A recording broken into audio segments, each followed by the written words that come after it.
हमारे चैनल को सब्सक्राइब करें और बेल आइकन दबाएं। दुनिया में न जाने कितने ही लोग हैं, अलग अलग रंग रूप, अलग अलग सोच विचार के। और जहां हम सब लोगों का रंग रूप अलग होता है, वहीं हमारा स्वभाव भी अलग होता है। यहां तक के प्रतिक्रिया का नजरिया भी अलग होता है। दुनिया से सिमटकर यही बात लागू होती है परिवार पर। परिवार में एक साथ रहते हुए भी हम सब के स्वभाव एक दूसरे से अलग अलग होते हैं। हालात से निपटने की कला अलग होती है, प्रतिक्रिया का भाव अलग होता है। लेकिन अलग अलग स्वभाव के होते हुए भी हम एक दूसरे के साथ मिलजुल कर रहने की कोशिश करते हैं। एक दूसरे की आदतों के अनुकूल और विपरीत समझौते करते हैं, एक दूसरे के दुख दर्द का ख्याल रखते हैं, रिश्ते निभाते हैं। लेकिन यही इंसानी स्वभाव जब स्वार्थ और सिर्फ अपने सुख को पाने में उलझता है, तो मजबूत से मजबूत रिश्तों की बुनियाद को हिलाने के लिए भी काफी होता है और कभी कभी एक भयानक अंजाम का गवाह भी बन सकता है। आइए देखते हैं रिश्तों के जाल में उलझी जुर्म की एक अनोखी कहानी।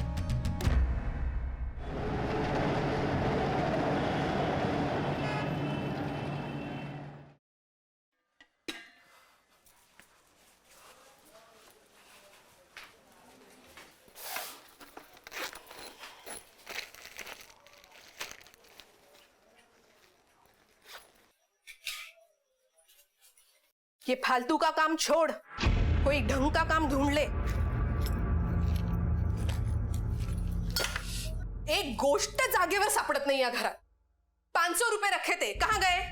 उर्मिला, वो 500 रुपए मैंने लिए हैं। आज नए काम के लिए इंटरव्यू देने जाना है चिंच पोकली। और वैसे भी तू तो सीधे फैक्ट्री जाएगी, ट्रेन का पास भी है तेरे पास, तो तुझे पैसों की क्या जरूरत है? शाम को थोड़ा ओवर टाइम कर लेना, मिल जाएंगे पैसे। आई, आज टिफिन नहीं ले जाओगी? नको, उशीर झालाय। न जाने कब तक इस चक्की में पीसना लिखा है नसीब में। तंग आ चुकी हूं इस भागदौड़ से। भगवान ही जाने तेरे बाबा को नौकरी कब मिलेगी। अच्छा आई, मेरे मोबाइल का बैलेंस खत्म हो गया है, जाते वक्त रिचार्ज कराती जाना। तुम बोलोगी तो वो उधारी में कर देगा। ओके?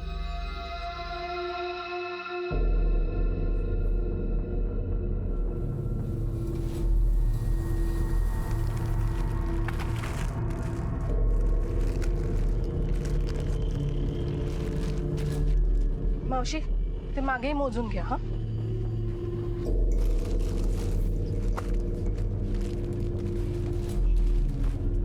उर्मिला, जरा उधर आओ।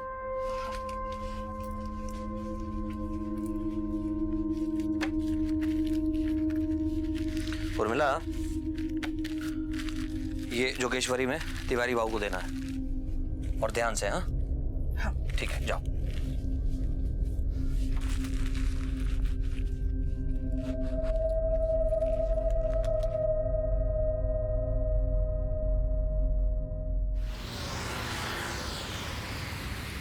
हाँ सुनील, हाँ गाने एकदम मस्त है। नहीं नहीं, ताई ताई सुन ना। एक मिनट सुनील, एक मिनट। कुछ पैसे तो देना यार, बहुत भूख लग रही है, जाके वड़ा पाव लेके आता हूँ मैं। भूख तो मुझे भी लगी है। आई को आने देना, वो आके बनाएगी। देख आई आ गई।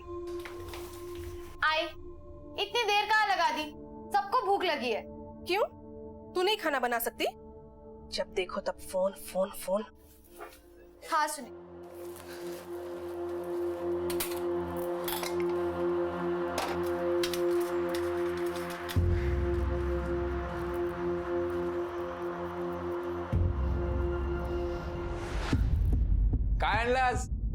क्या बना रही है? चिकन?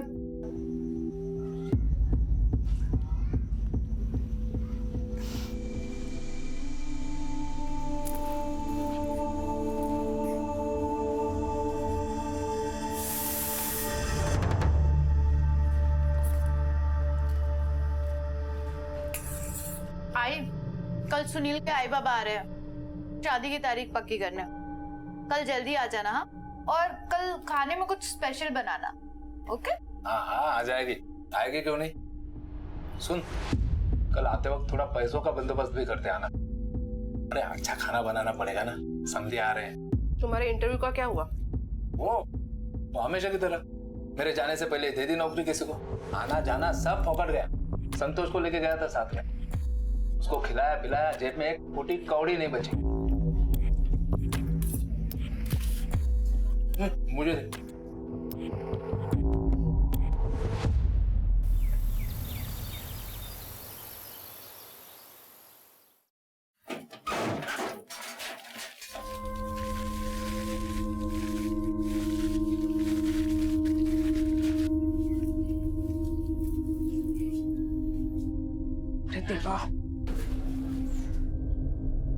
आई, याद है ना शाम को जल्दी आना है। सुनील के आई बाबा आ रहे हैं, रिश्ते की बात करनी है, जल्दी आ जाना। हाँ,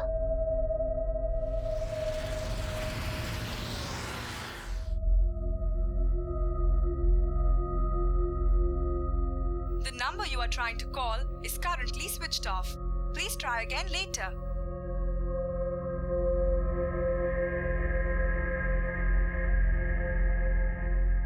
बाबा देखो ना, आई अभी तक नहीं आई, पता नहीं कहाँ रह गई। नहीं आई तो आ जाएगी, उसमें क्या है। फोन भी बंद आ रहा है उसका। अब वो लोग आ जाएंगे तो तू एक काम कर, तू सुनील को फोन करके बोल दे आज के दिन मत आना, ठीक है? अरे ऐसे कैसे मना कर दूं? वो लोग निकल गए होंगे घर से। आप एक काम करो ना, स्टेशन तक देख कर आओ ना। पागल होगी? अगर तेरी आई स्टेशन तक आएगी तो यहाँ तक भी आएगी ना। गौतम का है, उसको भेज दे। गौतम कहाँ सुनता है मेरी, घूम रहा होगा अपने दोस्तों के साथ। पवार आहेत का? हाँ या ना। नमस्कार, बसा बसा। कशा आहे? ये बस।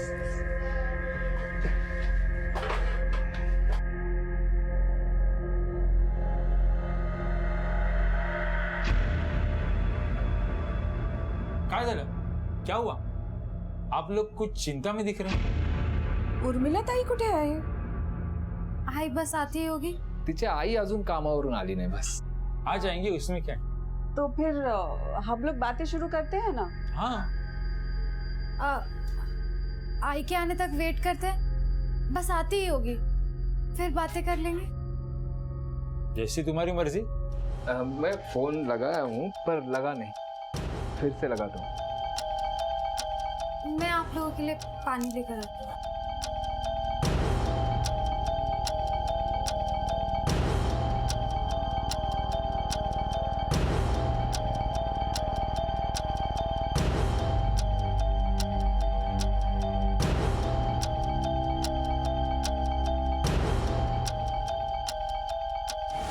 अब और इंतजार नहीं होता।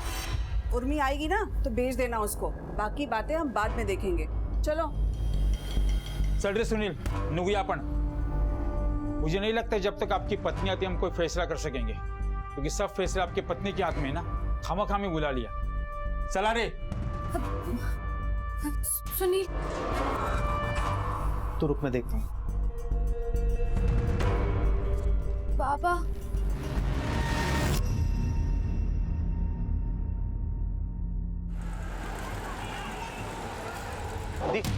आपने जागृति की आई को देखा क्या? नहीं। मधु, तूने आई को देखा क्या? नहीं, मैंने नहीं।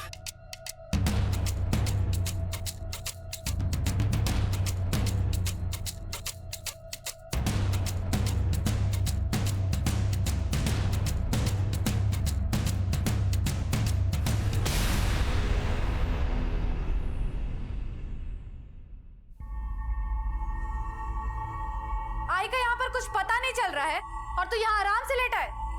शर्म नहीं आती तुझे? हाँ, नहीं आती है शर्म। और तेरे को इतनी फिक्र है आई की तो खुद जाके ढूंढना बाहर। मैं ढूंढ ही रही हूँ, लेकिन तू भी तो मदद कर सकता है। नहीं करनी है मेरे को कोई मदद। चल जा ऐसे। इससे बात ही करना बेकार। पता नहीं आई कहाँ होगी, कैसे। आई का कुछ पता चला? नहीं, मैंने शेल कॉलोनी, ठाकुर बप्पा सब जगह देख लिया, लेकिन तुम्हारी आई के बारे में कहीं कुछ पता नहीं चला है। जागृति, तुम एक काम करो, तुम पुलिस स्टेशन जाओ, मैं बाकी जगह भी देखता हूँ। अगर कुछ भी पता चला मैं तुम्हें फोन कर दूंगा।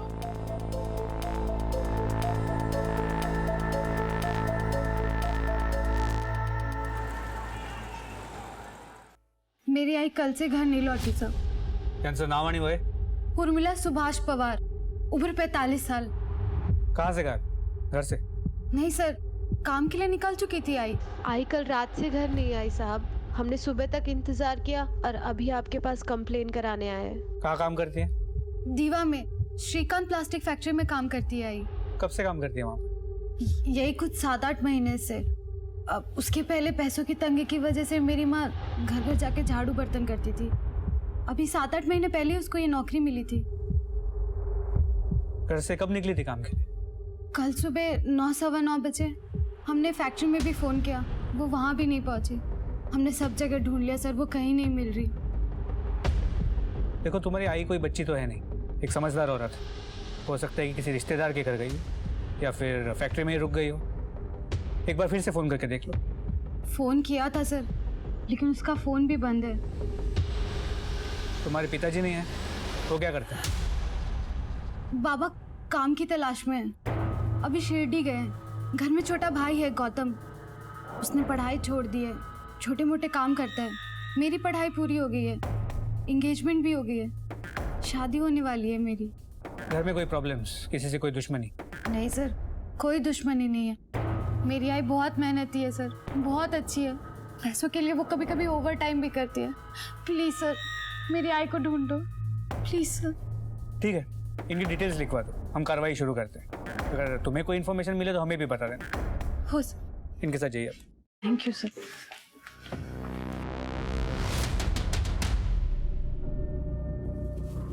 उर्मिला पवार यही काम करती है? हाँ साहब। आज आई है क्या? नहीं साहब, आखिरी बार कब आई? 5 तारीख को आई थी साहब। फैक्ट्री के मालिक हैं, उन्हें बुलाइए। मालिक आज फैक्ट्री नहीं आए, वो काम से बाहर गए। ठीक है, जैसे ही वो वापस आते उन्हें हमसे बात करने को बोलिए।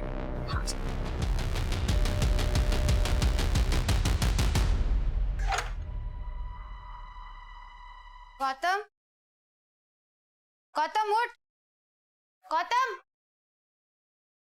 गौतम उठ ना। गौतम, गौतम।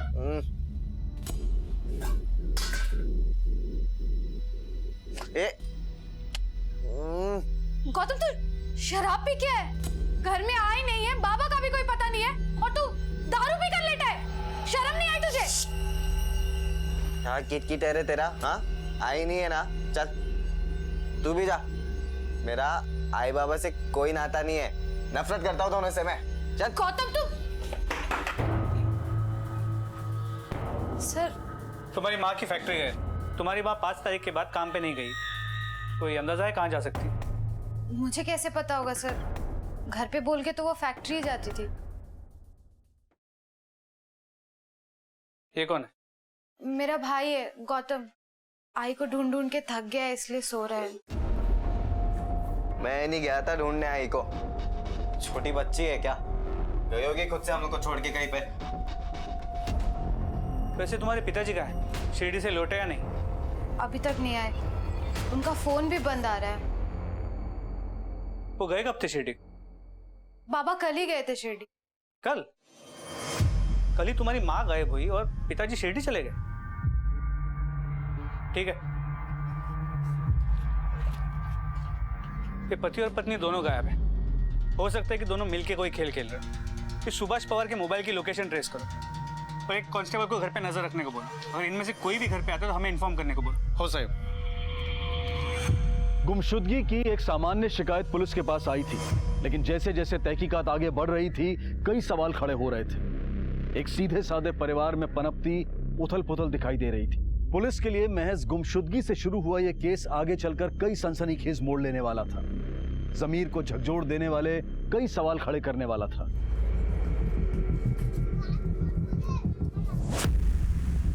बाबा, बाबा, आई का कुछ पता नहीं चल रहा। पुलिस तो अपना काम ठीक से कर ही नहीं रही। पुलिस? पुलिस के पास क्यों गई थी तू? तो और क्या करती? कौन ढूंढ के लाता मेरी आई को? अरे ढूंढने की क्या जरूरत है उसे? बच्चे है क्या, आ जाएगी अपने आप।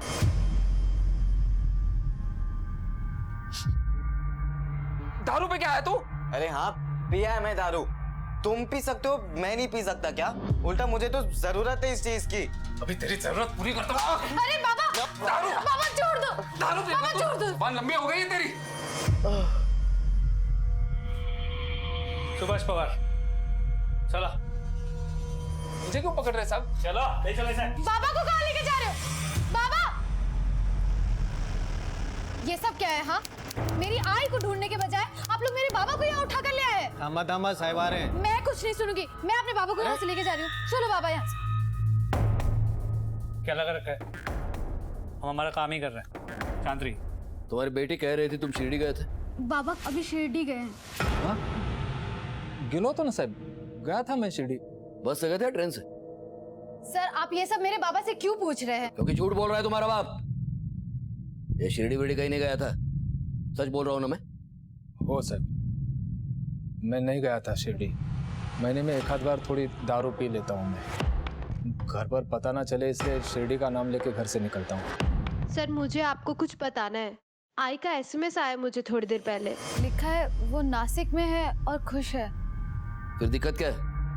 सर आप समझ नहीं रहे, आई कभी मैसेज नहीं करती है और उस मैसेज के आने के बाद ही उसका फोन बंद है। उसका अचानक से गायब हो जाना और कोई जवाब ना देना, सर मुझे लगता है कुछ तो गड़बड़ है। मेरी आई ठीक तो होगी ना सर? सर प्लीज मेरी आई को ढूंढ दीजिए। सर मोहल्ले वालों से पता चला है कि उर्मिला का पति सुभाष निकम्मा है। बेटा गौतम काफी एग्रेसिव है, आवारा लड़कों के साथ उसका उठना बैठना है। पढ़ाई छोड़ दी और नौकरी की तलाश में। बेटी जागृति की शादी की बातें चल रही है। सर इसके अलावा फैक्ट्री का मालिक श्रीकांत भी गायब है। श्रीकांत और उर्मिला के कॉल रिकॉर्ड्स के मुताबिक 7 और 8 नवंबर को दोनों नासिक और सिन्नर में थे। फिर 8 नवंबर को उर्मिला का फोन स्विच ऑफ होने से पहले उसने आखिरी मैसेज जागृति को किया। चलो फैक्ट्री चलते हैं। सर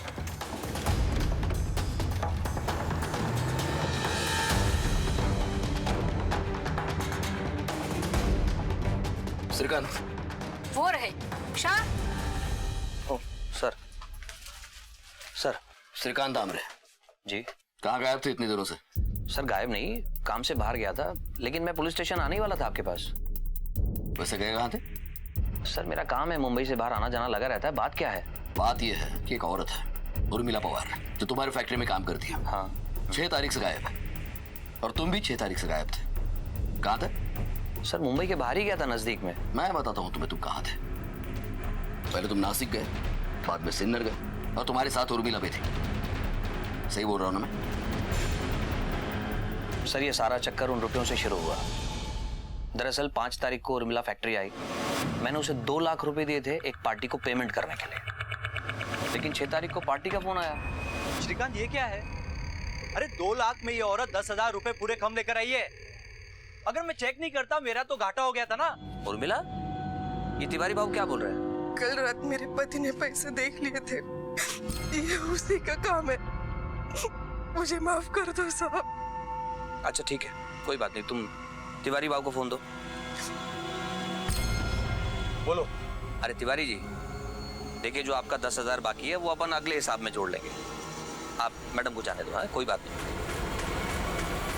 ठीक है जाइए। पूरी तरह से ऊब चुकी थी सर। शायद उसके घर में कोई उसे समझता ही नहीं था, इसलिए कुछ दिनों के लिए वो अपने रिश्तेदारों के पास जाना चाहती थी नासिक, ताकि उसके घर वालों को पता चले कि उसकी अहमियत क्या है। पर मुझे डर था कि कहीं वो अकेली है, कुछ गलत ना कर बैठे, तो मैं उसे लेके नासिक चला गया। जब मैं नासिक पहुंचा तो वहां पर कोई था नहीं उसका रिश्तेदार। तो फिर हमने सोचा कि हम सिन्नर के लिए रवाना होते हैं, लेकिन रात बहुत हो गई, बसेस बंद थी, तो फिर हम रात को एक होटल में रुक गए। लेकिन अर्ली मॉर्निंग हम लोग सिन्नर के लिए रवाना हो गए और वहाँ एक माता जी का मंदिर है। हम लोगों ने वहाँ दर्शन किए। उर्मिला ने कहा कि भाई आप यहाँ रुको, मैं अपने रिश्तेदारों को देख कर आती हूँ। मैंने जाने दिया, लेकिन काफी देर तक वो नहीं आई सर। मुझे याद है तकरीबन 3-4 घंटे मैंने उसका इंतजार किया, लेकिन वो नहीं आई। तब जाकर मैं वहां से अकेला लौट के आया। और उसे ढूंढा क्यों नहीं? सर कैसे ढूंढता, उसके घर वालों का कोई पता था नहीं मेरे पास, और ऊपर से मेरा मोबाइल फोन भी बंद हो गया, बैटरी डाउन थी। और मुझे याद आया कि फैक्ट्री के काम से हमारी एक डिलीवरी देनी थी, तो मैं यहाँ अकेला वापस आ गया। ठीक है, उर्मिला के गायब होने से कैसे फायदा हो सकता है? तो उर्मिला शायद पति से तंग आके गायब हो गई होगी, लेकिन ये तभी पता चलेगा जब उर्मिला हमें मिलेगी। नासिक और सिन्नर पुलिस को उसको फोटो भेज देना, और उसने आखिर में जो कुछ पहना था उसके सारे डिटेल्स। श्रीकांत ने जिन जिन जगहों के बारे में बताया है वहां पे लोकल पुलिस को फिजिकली चेक करने के लिए बोला, और उर्मिला के घर वालों से पूछना सिन्नर और नासिक में उनके कोई रिश्तेदार है भी या नहीं। सर श्रीकांत ने उर्मिला के एक अलग ही स्वभाव का चित्रण किया था। अपने घर अपने परिवार के साथ रहते हुए भी अपने अंदर कितना तनाव छुपाए हुए थी। पुलिस ने तहकीकात के सिरे खोलने शुरू किए और सच्चाई जानने के लिए मामले की तह तक जाने का फैसला किया। हेलो जागृति, अच्छा तुम्हारा कोई रिश्तेदार नासिक या सिन्नर में रहता है? हाँ सर, हमारे दूर के रिश्तेदार रहते हैं नासिक में। और मेरी एक शारदा मौसी है, मेरी आई की चचेरी बहन, वो भी सिन्नर में रहती है। ठीक है।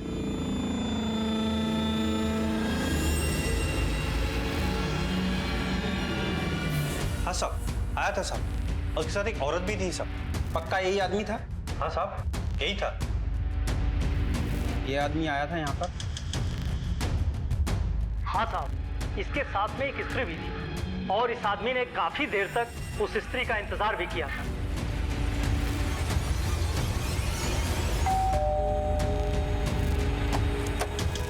जी साहब। उर्मिला आई थी क्या यहाँ? तुमने जो चोरी की थी उसी की वजह से तुम्हारे घर की ये हालत हुई है। माफ करा सर, वो पैसा देखकर मैं बहक गया था। और इसी लालच में सिन्नर में उर्मिला को उठाने की सुपारी दी तुमने? नहीं साहब, मैंने कुछ नहीं किया। वो तो मेरा घर चलाती थी साहब, मैं भला क्यों उसको नुकसान पहुंचाऊंगा। हाँ, मेरे कारण उसे दुख जरूर बहुत हुए हैं और इसीलिए वो मुझे छोड़ के चली गई साहब।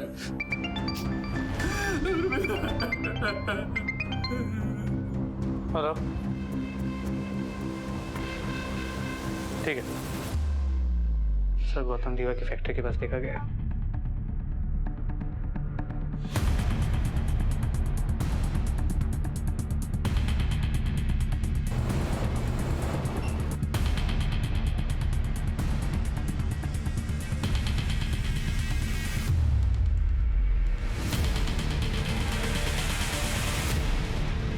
चल बेटा चल, थाने चल। पर मैंने कुछ भी नहीं किया सर, प्लीज सर, मैंने सच्ची कुछ भी नहीं किया सर। सर सच्ची मैंने कुछ भी नहीं किया। पिछले 2 दिनों में 4 बार तुम्हें श्रीकांत के फैक्ट्री के पास देखा गया है। क्या कर रहे थे यहाँ? सर मेरे को श्रीकांत को सबक सिखाना था। कैसा सबक? सर वो श्रीकांत ने मेरी आई को पूरी तरीके से अपनी बातों में फंसा लिया था। कुछ दिन पहले मैं दीवा आया था कुछ काम से। मैंने सोचा था कि मैं आई से मिलता हुआ जाऊंगा, लेकिन जब मैं फैक्ट्री आया सर, तभी मुझे पता चला कि श्रीकांत आई को अपने साथ अपने घर लेकर गया था। तो मैं उसके घर पे गया सर। कुछ लोगों को जिंदगी से कुछ नहीं मिलता, मैं उन्हीं में से एक हूँ। ये कैसी बातें कर रही हो उर्मिला? मुझ पे विश्वास नहीं है तुमको? मैं हूं ना तुम्हारे साथ। अब ये सारी बातें भूल जाओ। आओ मेरे सीने से लग जाओ।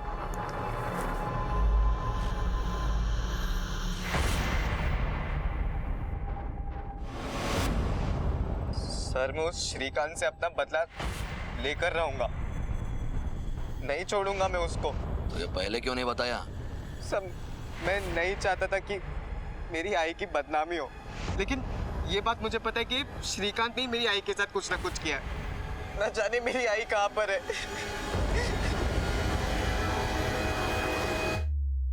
सर मैं पहले भी आपको बता चुका हूं, उर्मिला अपने पति और परिवार से परेशान थी सर, इसीलिए मैं उसको सहारा दिया करता था। लेकिन सर मुझे ये नहीं पता था कि अच्छे कामों का अंजाम इतना बुरा होता है। और फिर उस बच्चे ने पता नहीं क्या देख लिया सर, जो मुझ पर डायरेक्ट इल्जाम लगा दिया उसने। ठीक है मान लेता हूं मुझ पर इल्जाम लगाना कि मैं कोई भी नहीं हूं उसका, लेकिन उसकी माँ, उसने अपनी माँ को गलत समझा। ये बात समझ में नहीं आई सर। सर मैंने जो भी बातें आपको बताई हैं वो एक एक बात सही है। आप चाहें तो इंक्वायरी कर लीजिए सर। ठीक है, मान लेते हैं कि तुम सच बोल रहे हो। अब एक बात हमारी भी ध्यान में रखना। जी। ये शहर छोड़ के कहीं भी नहीं जाना। Okay sir. जो थैंक यू। उर्मिला के बेटे गौतम ने पुलिस के सामने एक सनसनीखेज खुलासा किया, लेकिन उसे श्रीकांत ने झुठला दिया। हर एक केस को सुलझाते सुलझाते पुलिस का ऐसे कई मुजरिमों से पाला पड़ता है जो उन्हें सीख भी दे जाते हैं और हैरान भी कर जाते हैं। और यह केस भी उसी दिशा में जा रहा था। पुलिस अपने अनुभव को काम में लाते हुए पूरी गंभीरता से इस केस की तहकीकात कर रही थी, लेकिन आगे जो इस कहानी में होने वाला था उसके बारे में शायद किसी ने सोचा भी नहीं होगा।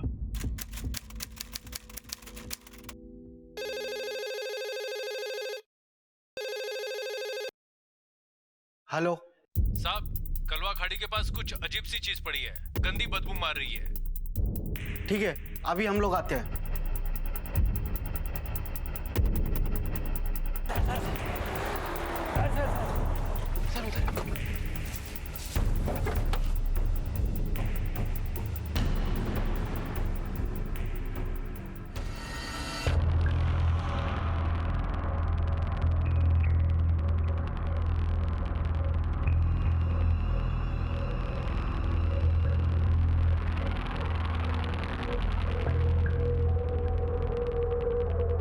ड्रम को तोड़ो और अंदर से बॉडी निकालो।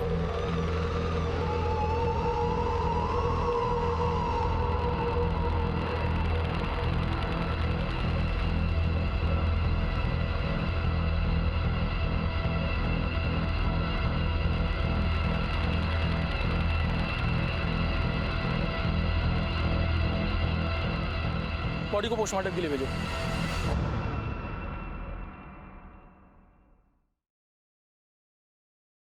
औरत की लाश है, उम्र लगभग 48 साल, सर पे चोट के निशान भी है, मुंह और गला दबाया गया, दम घुटने से मौत हुई है। सर, बैरल में सीमेंट भरकर बॉडी इसके अंदर डाली गई है। पिछले 10-12 दिन की सभी पुलिस स्टेशन से आई गुमशुदा महिलाओं की कंप्लेंट फाइल लेकर के आओ और उससे इस डिटेल्स को मैच करो और अपनी डिटेल्स सभी पुलिस स्टेशन को भिजवाओ। Okay sir.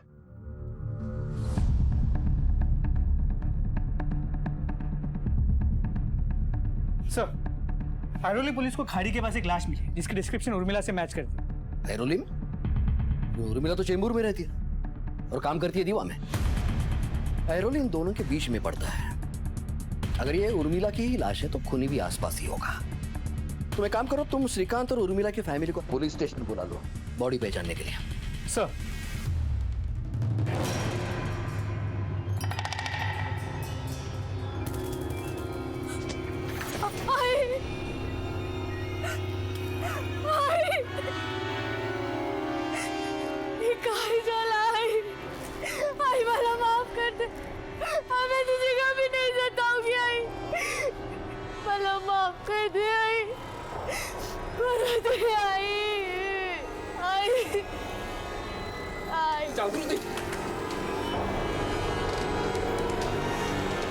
ये इसलिए मारा मेरी आई को। क्यों मारा मेरी आई को? छोड़ बोल, क्यों मारा? छोड़ से। बड़ी बेरहमी से कत्ल किया गया है। बदन पे स्ट्रगल के निशान हैं, सर पे वार भी किया गया है।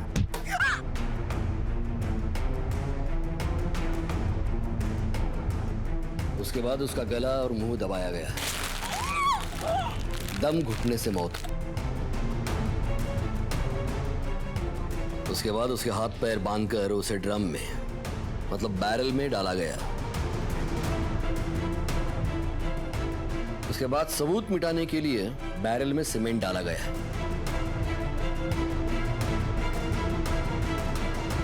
कातिल बड़ा बेरहम है, ठंडे दिमाग वाला,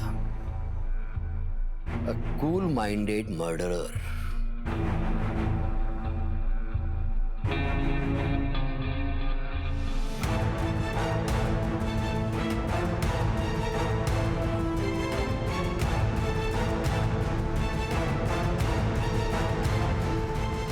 पुलिस के सामने कत्ल का मामला साफ होते ही इस केस को ऐरोली से चेंबूर पुलिस स्टेशन में ऑफिशियली शिफ्ट कर दिया गया।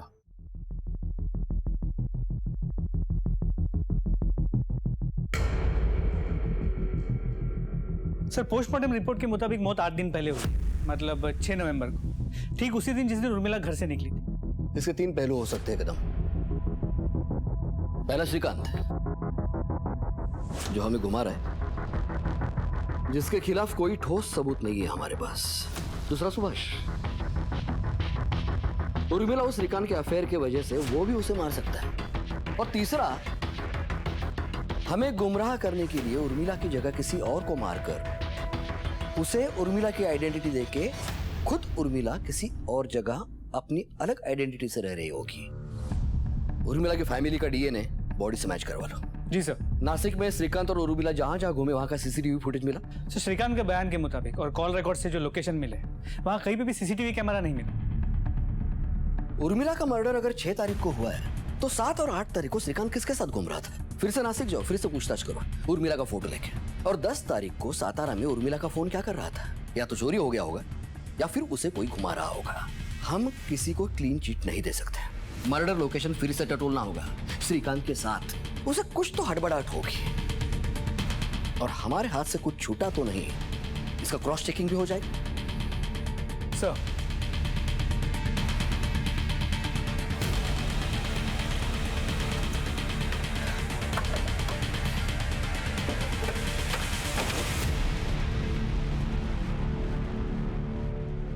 मान लिया भाई श्रीकांत, तुमको बहुत घुमाया हम लोगों को। उर्मिला को 6 तारीख को ही मार दिया था और हमें महाराष्ट्र दर्शन करवाए। उर्मिला को मारकर उसे ड्रम में भर दिया, ड्रम में सीमेंट भर दिया और उसे यहाँ लाके डाल दिया। अब ये भी बता, ये सब कैसे किया तूने? क्या सर, आप ही मुझे घुमा रहे हो? ये सब आप लोगों की कहानी है सर। अच्छा नीचे से।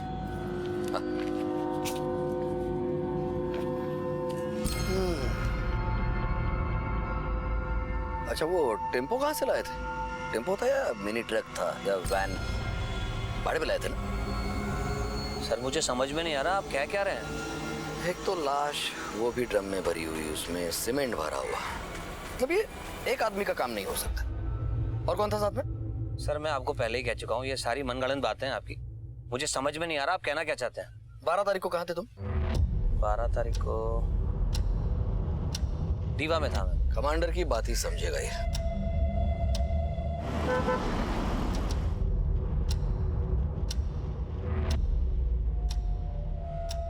मुंबई पुलिस। 7 तारीख को ये आदमी आपके आया था? 8 तारीख को हाँ साहब आया था साहब। उसके साथ ये औरत भी थी? नहीं साहब, औरत को तो मैंने नहीं देखा सर, और उसने कहा था मेरे साथ कोई औरत भी है। थैंक यू, बहुत अच्छा नींद आया, एकदम माइंड फ्रेश हो गया। अभी मेरे को मंदिर जाने का है, मेरी वाइफ तो पहले ही मंदिर पहुंच गई सुबह। तो उसके साथ जो औरत आई थी उसे तुमने देखा था? नहीं साहब। इस आदमी को देखा है? हाँ साहब, ये तो आया था यहाँ पर। तुम्हारी पत्नी नहीं आई अभी तक बेटा? पंडित जी आप तो जानते हैं ऐसी कोई औरत बनी नहीं जो टाइम पे चले। पता नहीं ये लोग टाइम की कीमत कब समझेगी। अच्छा इस आदमी के साथ ये औरत भी थी? नहीं साहब, इस औरत को नहीं देखा।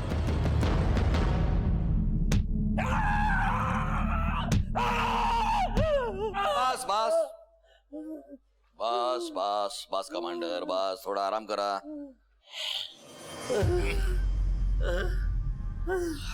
बता भाई श्रीकांत, कुछ याद आ रहा है? सर याद आने लायक कुछ नहीं है बात। बस कमांडर बस बस। अच्छा ये तो पक्का है कि तुमने कत्ल किया है। अब वो कैसे किया इसकी कबूली दे दो। मैंने कोई कत्ल नहीं किया सर। आप सब लोग मिलकर झूठ बोल रहे हैं, मुझे फंसाने की कोशिश कर रहे हैं। सबकी साजिश है, मेरे को मिलवाओ आप जिन्होंने मुझे फंसाया। मैं बात करता हूँ। हम उसके मुंह से सच नहीं निकलवा पा रहे हैं कदम। हमारा केस कमजोर पड़ता जा रहा है। अभी भी हम लोग यकीन से नहीं कह सकते कि यह हत्या श्रीकांत ने की है। पर इतना तोड़ने के बाद भी ये श्रीकांत अपना वही राग अलाप रहा है। सर ये कॉल रिकॉर्ड से DNA report. Sir call record के मुताबिक 12 तारीख को श्रीकांत दीवा और मुमरा के एरिया में था। डीएनए भी मैच हो रहा है। ये उर्मिला ही है। मतलब श्रीकांत ने उसका मर्डर 6 तारीख को किया। उर्मिला कहीं नहीं गई, उसका फोन ट्रैवल हुआ है। बहुत बड़ा खेल खेल रहा है श्रीकांत। उसके मुंह से सच निकलवाना ही होगा। श्रीकांत जानता था कि हम कॉल रिकॉर्ड्स का इस्तेमाल करेंगे, इसलिए उसने कॉल रिकॉर्ड्स को अपना सबसे बड़ा सबूत बनाया। ये सारे सबूत झूठे मगर है तो सबूत। बहुत सोच समझ के दांव खेला है श्रीकांत। उसके दीवा के घर की तलाशी लेनी पड़ेगी।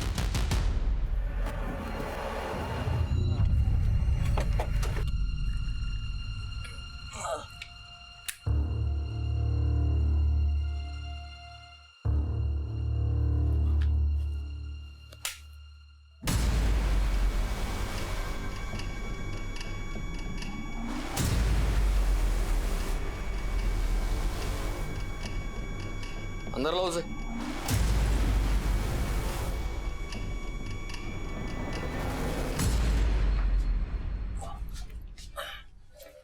ये सीमेंट क्या कर रहा है यहाँ पे? सर यहाँ पे इतने चूहे हैं कि जीना मुश्किल हो गया। आप जरा झुक के देखिए सर। सीमेंट लगा लगा के थक गया हूँ सर। चूहे मारने की दवाई भी ड्रॉर में रखी है, लेकिन कुछ असर ही नहीं होता सर। आप चाहे तो चेक कर लीजिए, ड्रॉर में रखिए। अब पुलिस को यकीन हो गया था कि ये पूरा कांड श्रीकांत ने ही किया है, लेकिन श्रीकांत ने बहुत सोच समझकर फुल प्रूफ प्लान बनाया था। उसका कबूलनामा पुलिस के लिए बहुत जरूरी हो गया था, क्योंकि बिना इकबालिया बयान के वो अदालत से छूट जाता। सर श्रीकांत बात नहीं मान रहा। अभी अपनी बात पे डटा है कि उसने उर्मिला को नहीं मारा। वो लोग नासिक गए थे, सिन्नर गए थे, लेकिन वहां से उर्मिला कहाँ गई है उसे नहीं पता। अब तो मुझे भी उसकी बात पे विश्वास होने लगा है। हो सकता है शायद सच में श्रीकांत ने उर्मिला को नहीं मारा। रिलैक्स कदम। अपना काम सबूत, सिचुएशन और लॉजिस्टिक्स पे निर्भर है। और ये मत भूलो कि उर्मिला का मर्डर 6 तारीख को हुआ था और श्रीकांत के खिलाफ के सारे सबूत 6 तारीख के बाद के हैं। लॉजिक ये कहता है कि ये पूरा कांड श्रीकांत ने किया है, लेकिन पक्के सबूत नहीं है। सिचुएशन अपने हिसाब से बनाकर रखी है श्रीकांत ने। बड़ा ही शातिर दिमाग है, वही फिल्मी प्लॉट सोच करके रखा है।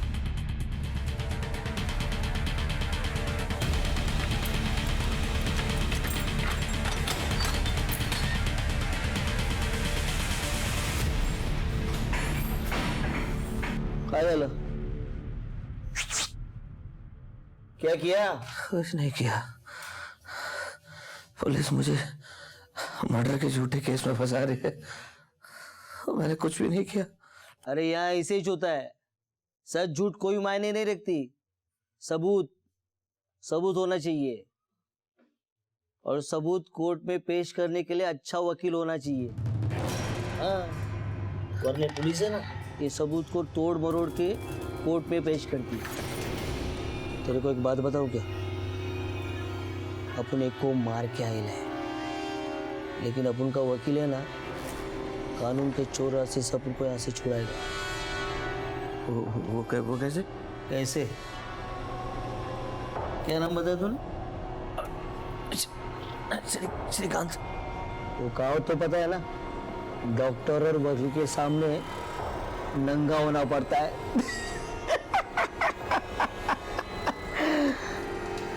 मच्छी मार्केट क्या चल रहा है? चल बेबे चल, कमांडर को बुलाना।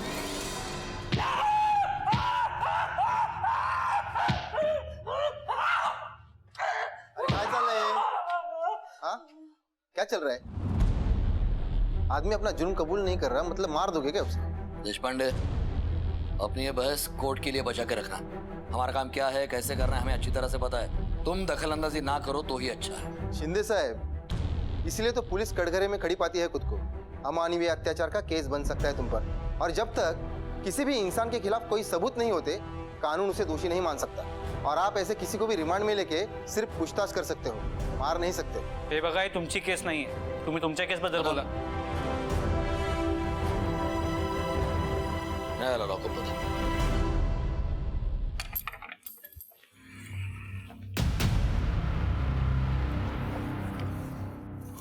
ये लीजिए इंस्पेक्टर साहब। पाटील। हो साहेब।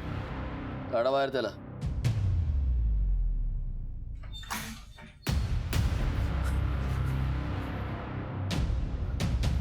अरे भावा, तू कशाला घाबरतोय? पुलिस ने अपन के लिए लॉकअप खोला है।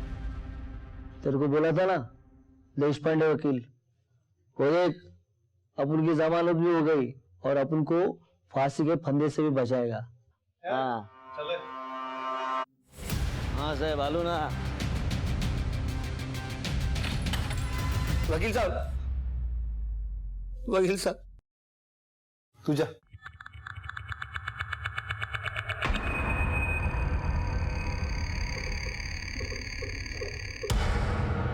ठीक है, सारी सच्चाई मुझे बता दो, ताकि जिस तरह उस मुजरिम को बाहर निकाला है उसी तरह तुम्हें बाहर निकाल सकूं और कोर्ट से भी बाइज्जत बरी करवा सकूं। पर थोड़ा पैसा ज्यादा लगेगा। वकील साहब बार बार वही बात, जो भी सच था वो सब आपको भी बताया, पुलिस को भी बताया। अब क्या करूं मैं? देखो, मैं तो सिर्फ इतना ही कर सकता हूँ कि ये पुलिस वाले तुम पर 3rd डिग्री का इस्तेमाल नहीं कर पाएंगे। कल तुम्हारी रिमांड खत्म होगी और तुम्हें कोर्ट में पेश किया जाएगा। लेकिन ये पुलिस वाले बड़े शातिर हैं। इन्हीं सबूतों पर तुम्हारी रिमांड फिर से बढ़ा लेगी और उस वक्त मैं कुछ नहीं कर पाऊंगा, क्योंकि सच्चाई मुझे अभी पता नहीं है। ठीक है, ख्याल रखना अपना।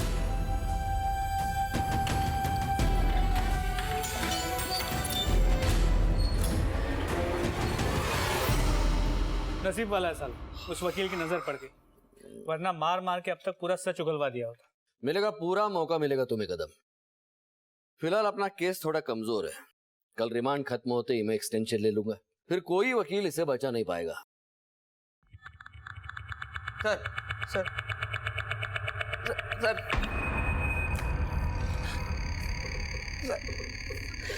सर, एक बार वकील साहब से मिलवा दीजिए प्लीज। मुर्गे की आखिरी इच्छा भी पूरी कर दो कदम, कल इसे हलाल तो होना ही है। घबराओ मत, सब सच सच बताओ, मैं तुम्हें बचा लूंगा। वकील साहब 6 नवंबर को उर्मिला उस पार्टी के पास से सीधी मेरे पास आई घर पे।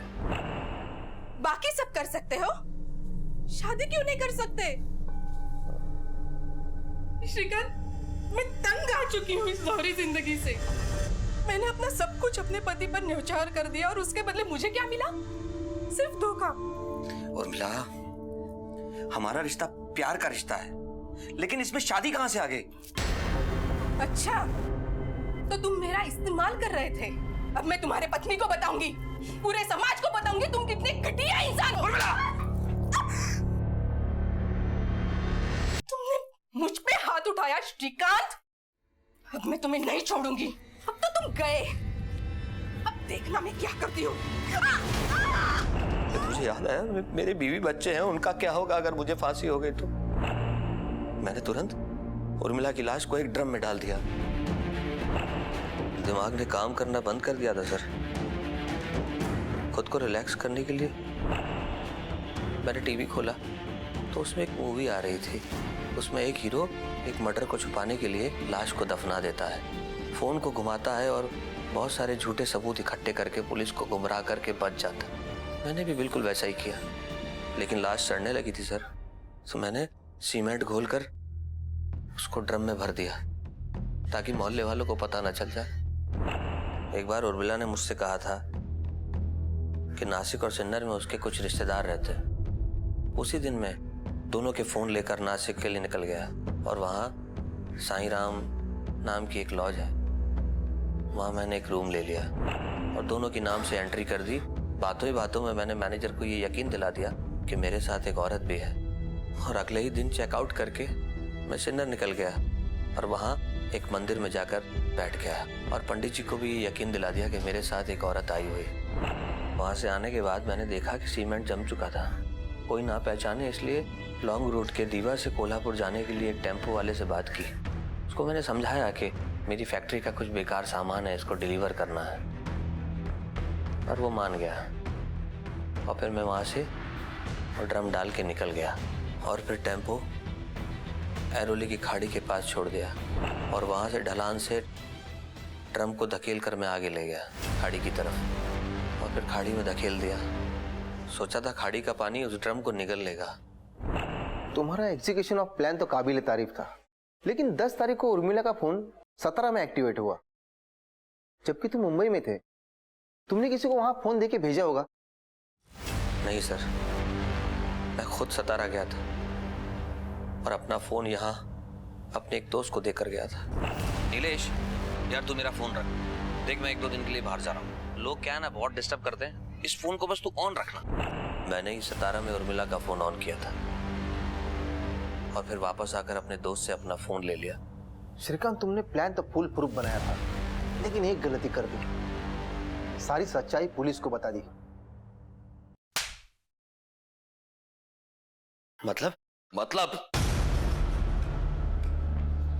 मतलब हम तुम्हें समझाते हैं। Sir. Well done Deshpande. Thank you sir. Good job Nikam. Thank you sir. अगर तुम फिल्मी प्लॉट सोच सकते हो तो पुलिस भी सोच सकती। अगला प्लॉट जेल में सोचना है। चोर पर मोर कहावत को सच करते हुए आखिर पुलिस ने इस केस को हल कर ही लिया। अगर हम अपने जीवन को सुखी बनाना चाहते हैं तो हमें अपने स्वभाव में बदलाव लाने की जरूरत है। जरूरत है अपनों को समझने की, उनका ख्याल रखने की, उनका दुख दर्द बांटने की।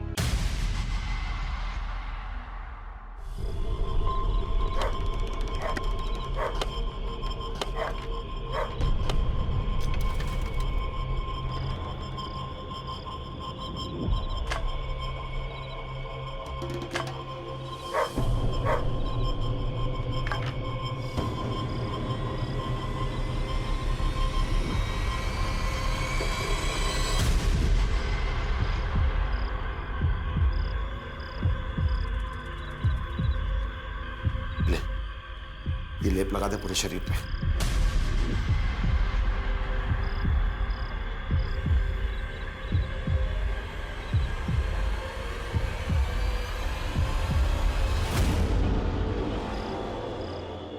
तुम लोग क्या कर रहे हो यहाँ पे? जाओ, खाने का टाइम हो गया, खाना लगाओ, जाओ।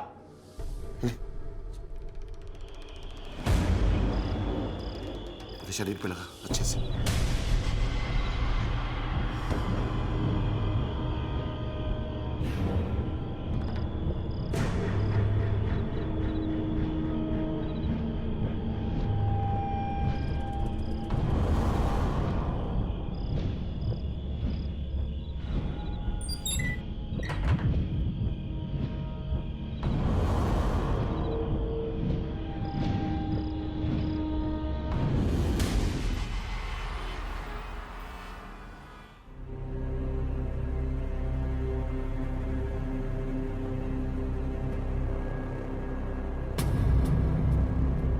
हाथ क्यों कांप रहे तेरे? रात से क्यों है? नहीं, कुछ नहीं पापा।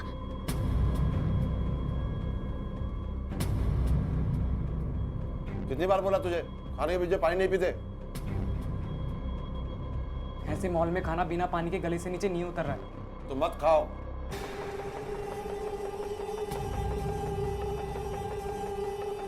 अरे अनमोल, अब तक की घटी घटनाओं को देखकर शायद इस कहानी का सार और सिरा समझ में ना आए, लेकिन एक बात जो साफ हो जाती है वो है इस कहानी के किरदार, जिनमें से एक हैं केदार दीक्षित और दूसरी है एक लाश। जी हां, एक जवान लड़की की लाश जिसे इस शख्स केदार दीक्षित ने अपने घर में छिपा कर रखा है। एक लाश के अपने बीच होने के एहसास से जन्मा डर इस परिवार के हर सदस्य के चेहरे पर दिखाई दे रहा था, लेकिन किसी में इतनी हिम्मत नहीं थी कि वो केदार दीक्षित से कुछ कह सके। आखिर किसकी थी ये लाश और क्या संबंध था उसका इस परिवार के लोगों से, और कौन है ये केदार दीक्षित? डिपॉजिट दीजिएगा, उसी समय पेपर साइन हो जाएगा, कोई दिक्कत नहीं। अरे सोनल जी बैठिए ना। क्या बैठिए रवि भाई? देखिए, एक हफ्ते से मैं कह रही हूँ मुझे उस घर में नहीं रहना, मतलब नहीं रहना। नहीं, आप बस मुझे मेरा डिपॉजिट वापस ला कर दो। देखिए, डिपॉजिट मिलेगा तो ही तो मैं दूसरे फ्लैट में जा पाऊंगी ना। आप मेरी मजबूरी तो समझिए प्लीज। सोनल जी, आपको भरोसा नहीं होगा, ये देखिए, ये 5 मिनट भी नहीं हुए हैं अभी आपके जो ऑनर है ना मोहन जी से बात किए हुए। अरे रवि भाई, आपको तो पता ही है ना कि जो एग्रीमेंट होता है, रेंट एग्रीमेंट, वो 11 महीने के लिए होता है। अब जो भी मजबूरी हो, आपको 7 महीने में खाली करना है, तो बस मोहन जी का ये कहना है कि थोड़ा सा वक्त। थोड़ा रवि भाई, थोड़ा टाइम। मैं एक पल नहीं रहना चाहती उस मनहूस घर में।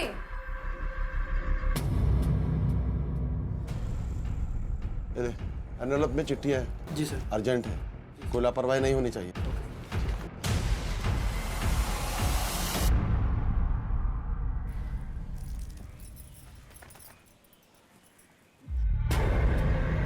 ओ ताई, यहाँ पे जमीन इतनी नरम नरम क्यों है? ए, क्या कर रही है तू? हट यहाँ से, हट यहाँ से, हट। यहाँ आकर कपड़े क्यों नीचे रहे? तुझे बोला था ना सामने कपड़े सुखाने के लिए, घर के पिछाड़े क्यों आई तू? मैं पहले भी तो यहाँ कपड़े सुखाती थी। मुझसे जबान लड़ा रही है? अब तेरी कोई जरूरत नहीं, कल आके तेरा पूरा हिसाब कर लेना। चल यहाँ से निकल। मेरी बात तो सुनो ताई, सुनो, निकल यहाँ से, निकल। क्या हुआ? हाँ? क्या हो रहा था इधर? वो राधा यहाँ आकर कपड़े के सुखा रही थी। आप इतने जल्दी कैसे आ गए? मैं कुछ दिन के लिए वैद की दुकान बंद किया। दुकान बंद कर दे? ये क्या पागलपन है? घर कैसे चलेगा? घर चलाने का काम मेरा है, तू उसकी चिंता मत कर। अब मैं जो कर रहा हूँ पागलपन नहीं है, ये बात अच्छे से समझ ले तू।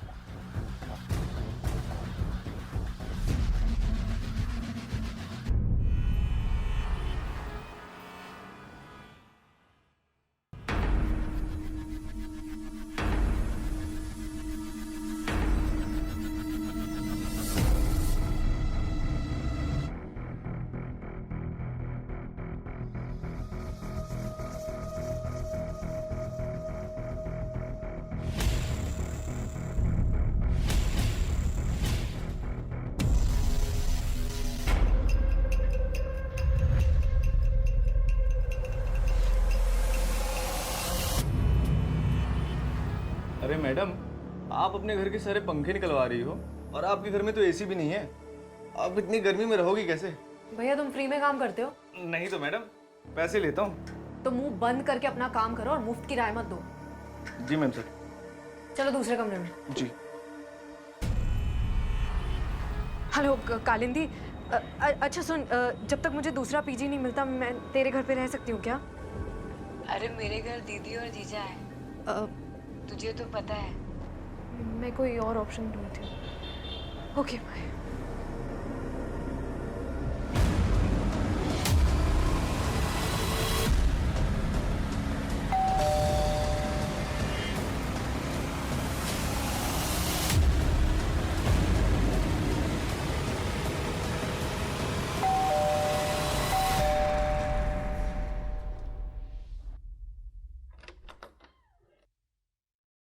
अरे मोहन भाई, आप आइए आइए। देखिए मोहन भाई, आप प्लीज मेरी कंडीशन समझने की कोशिश कीजिए। माता पिता मेरे हैं नहीं, एक भाई है, अपने घर का खर्चा, भाई की पढ़ाई सब मैं ही देख रही हूँ। आप प्लीज मेरा डिपॉजिट का पूरा पैसा लौटा दीजिए ताकि मैं कोई और घर जाके देख लूँ। देख सोनल, दूसरा किराएदार मिलेगा ना, उसकी डिपॉजिट में से तेरे 50,000 लौटा दूंगा। अरे नहीं मिलेगा कोई किराएदार आपको, मनूस है ये घर। रवि भाई भी कह रहे थे उस दिन, पूछिए। अरे नहीं मोहन बाबू, वो बाहर लोग बात कर रहे थे तो निकल गया वो मुंह से। वो लोग मेरे घर को बदनाम कर रहे हैं और तू उन लोग का साथ दे रहा है। नहीं मिलेगा डिपॉजिट वापस। हो सकता है कर लो। हाँ कर लूंगी, निकलवा के रहूंगी डिपॉजिट के पैसे।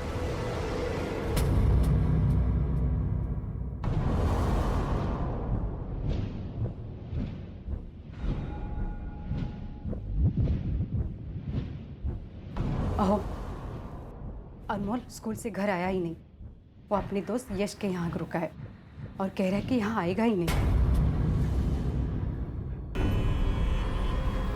जाओ बेटा, तुम अंदर जाओ, दरवाजा बंद कर लो। चल पापा, पापा पापा मेरी बात सुनो, मुझे इस घर में नहीं जाना है पापा। पापा पापा मेरी बात तो सुनो पापा। पापा मुझे इस घर में डर लगता है, मुझे इस घर में नहीं जाना है पापा। तो सुनो पापा।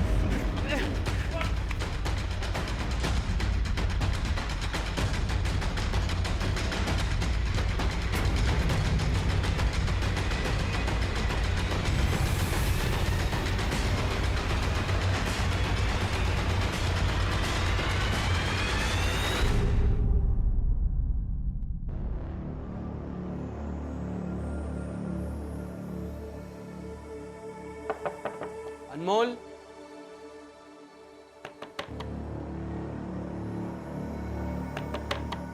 अनमोल, अनमोल, अनमोल, अनमोल।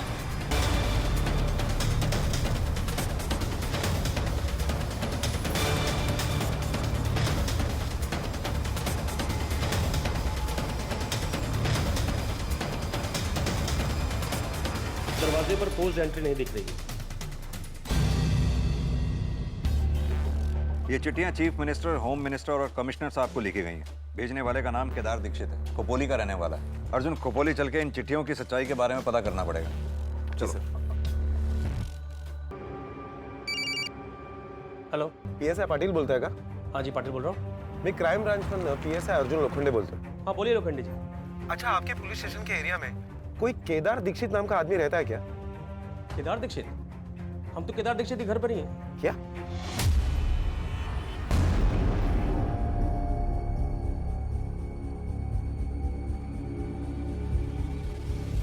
अरे वॉचमैन, शांतनु को देखा? कब से ढूंढ रहा हूँ, मिल नहीं रहा है कहीं पे। नहीं तो साहब। अगर आपने देखा शांतनु को? मोहन भाई सुनो ना। ये सोनल देख, प्लीज अभी डिपॉजिट की बात मत करना, मैं बहुत परेशान हूँ। मैं जानती हूँ आप क्यों परेशान हो। आइए आपकी परेशानी का हल बताती हूँ।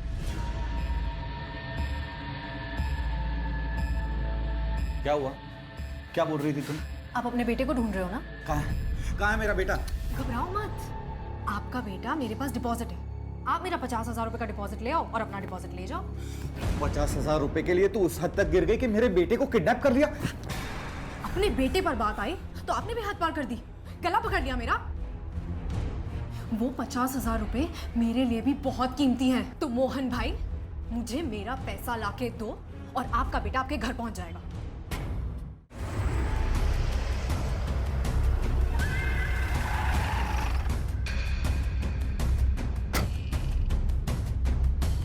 हमने आस पड़ोस में पूछताछ की। पड़ोसियों के मुताबिक इसकी फैमिली वाले कल रात से ही बाहर गए। लेकिन केदार की जो चिट्ठी हमें मिली है उसमें उसने अपनी बेटी की लाश का जिक्र किया है, जिसकी मौत काफी दिन पहले हो चुकी है। और उस चिट्ठी के मुताबिक उसकी बेटी की लाश इसी घर में है। अर्जुन, घर की अच्छी तरह से तलाशी लो, लाश यहीं कहीं होगी। और सर्च करो, लगा जरा।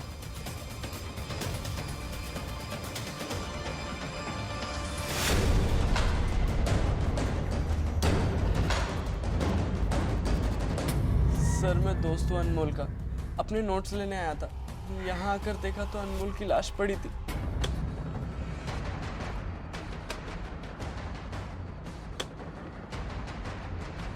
एक मिनट बाजू लो। ये केदार और उसका परिवार अचानक कहाँ चले गए? सर कल रात को कहीं निकल गए। कहाँ गए, कुछ मालूम? नहीं सर। सर पीछे कुछ है।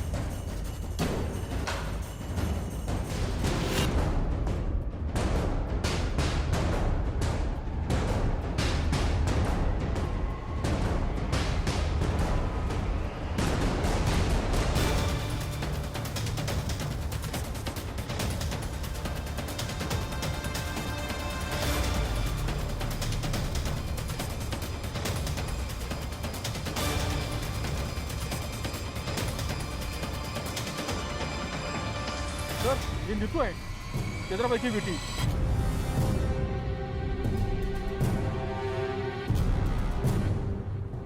आपके पड़ोस में एक लड़की की लाश जमीन में गाड़ दी गई और आपको पता तक नहीं चला? हमें बिल्कुल भनक नहीं थी। हाँ, लेकिन कुछ दिनों से केदार के घर के बाहर कुत्ते भौंक रहे थे। कुछ दिनों से केदार भाई और वहीनी कोई किससे बात नहीं करता था। और तो और केदार भाई ने अपनी दवाई की दुकान भी बंद कर डाली। केदार और उसकी बीवी का फोन नंबर होगा तुम्हारे पास? जी हाँ सर। दीजिए हमें। बताइए।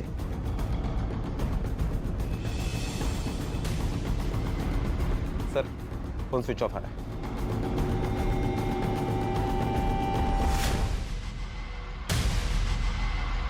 क्राइम ब्रांच ने उन चिट्ठियों की जांच की जो केदार दीक्षित ने न्याय की गुहार लगाते हुए पुलिस के आला अफसरों और नेताओं को लिखी थी। और उन चिट्ठियों के आधार पर जब क्राइम ब्रांच केदार दीक्षित के घर खपोली में पहुंची तो वहां उन्हें मिली केदार के बेटे अनमोल की लाश, और साथ ही उस लड़की की लाश भी मिली जिसे केदार ने अब तक छिपा कर रखा था और जो कि असल में केदार की अपनी बेटी नीतू ही थी।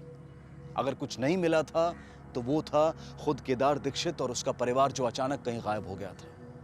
समझ में नहीं आ रहा था कि आखिर अचानक पूरा परिवार कहां चला गया था और किसने की थी अनमोल की हत्या।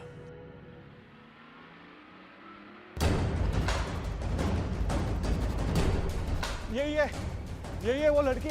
बोल, मेरा बेटा किधर है? हाँ, इससे मेरे बेटे को किडनैप किया है सर। सर मैंने किडनैप नहीं किया, मैं तो सिर्फ इन्हें डरा रही हूँ। इनका बेटा है कहाँ? सर आइए सर। शांतनु बेटा, आजा बेटा। सर मैं तो अपना डिपॉजिट वापस लेना चाह रही थी सर। इससे आसान तरीका नहीं मिला तुम्हें कोई? सर मैं कितने दिनों से इनको। बेटा ये यहाँ पर आपको जबरदस्ती लेकर आई थी? नहीं, दीदी ने बोला कि हम लोग वीडियो गेम खेलते और मैं यहाँ पहुँची। यादव, बच्चे का बयान दर्ज कर लो और इसे थाने लेके चलो। सर पर मैंने तो कुछ नहीं किया। सर आप प्लीज मेरी बात तो सुनिए। दीदी ऐसा करने की क्या जरूरत थी आपको? अरे तो क्या करती मैं नामित, उस घर में एक पल नहीं रह पा रही हूँ मैं। और मोहन भाई डिपॉजिट वापस करने को तैयार ही नहीं है। हाँ दीदी, पर ऐसा करने से आपको तुम ज्ञान मत बांट मुझे, समझा?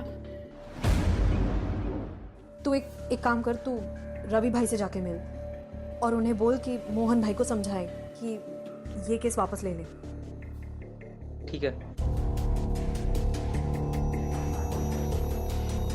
पुणे पुलिस से यह कंफर्म हुआ है कि केदार दीक्षित की बेटी नीतू की लाश पुणे के शुभचिंतक सोसाइटी के फ्लैट नंबर 401 में 16 अक्टूबर को पंखे से लटकती हुई पाई गई। पोस्टमार्टम रिपोर्ट से यह भी साफ हो रहा है कि दम घुटने की वजह से और गले की हड्डी टूटने की वजह से उसकी मौत हुई। सर, एक गोष्ट मुझे लक्षात येत नाहीये, जो बाप अपनी बेटी की सुसाइड केस को मर्डर केस साबित करने के लिए इतनी कोशिश कर रहा है, उसकी लाश संभाल के रख रहा है, अलग अलग जगहों पर चिट्ठियां लिखकर उसके दोबारा पोस्टमार्टम की रिक्वेस्ट कर रहा है, अब वही बाप अपने फैमिली के साथ गायब है। अपने खबरियों को अलर्ट करो, केदार की फैमिली के फोटोग्राफ्स उन्हें भेजो। Okay sir.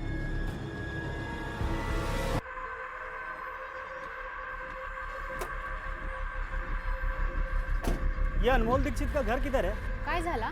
वो अंतिम संस्कार का सामान लाया था।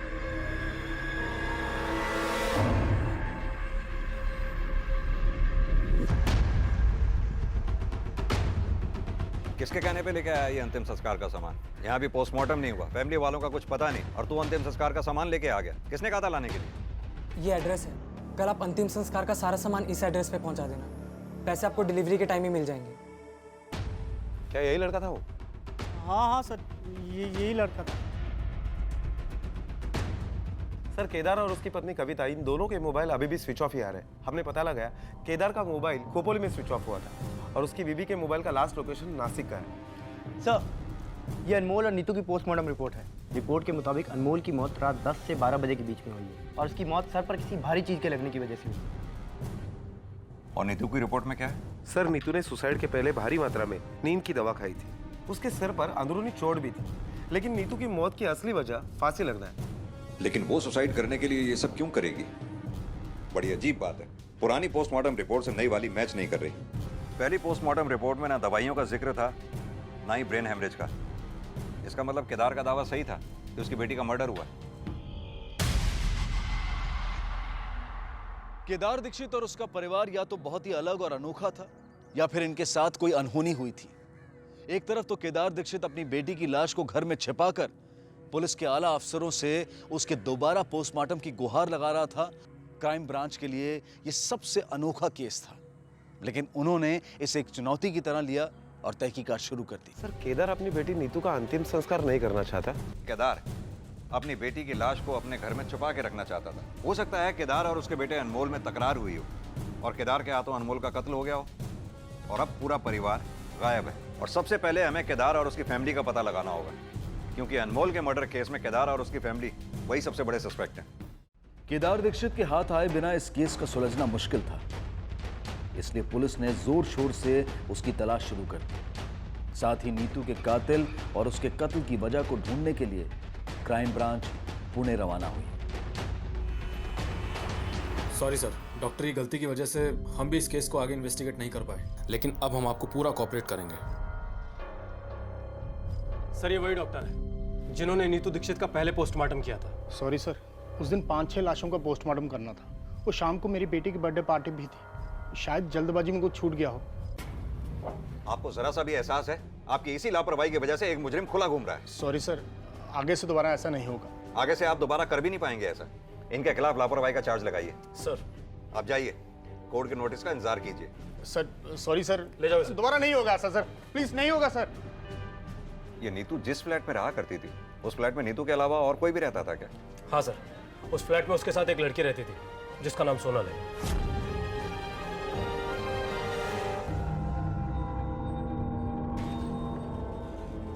Rickshaw, auto.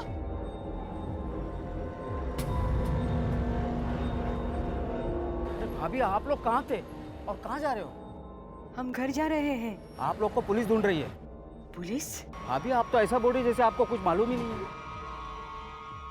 आप लोग जिस रात को गए उसी रात को अनमोल का मर्डर भी हो गया। अनमोल? हाँ भाभी, हमने आपका फोन बहुत ट्राई किया मगर फोन भी तो नहीं लग रहा था।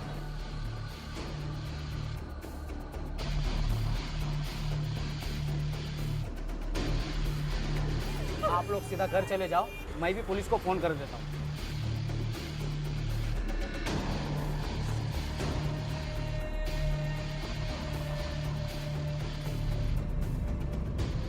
कितनी बार बोला तुझे खाने के बीच में पानी नहीं पीते? ऐसे मॉल में खाना बिना पानी के गले से नीचे नहीं उतर रहा है। तो मत खाओ। भैया रेलवे स्टेशन चलो। आप लोग जिस रात को गए उसी रात को अनमोल का मर्डर भी हो गया। अब हम घर नहीं जा सकते।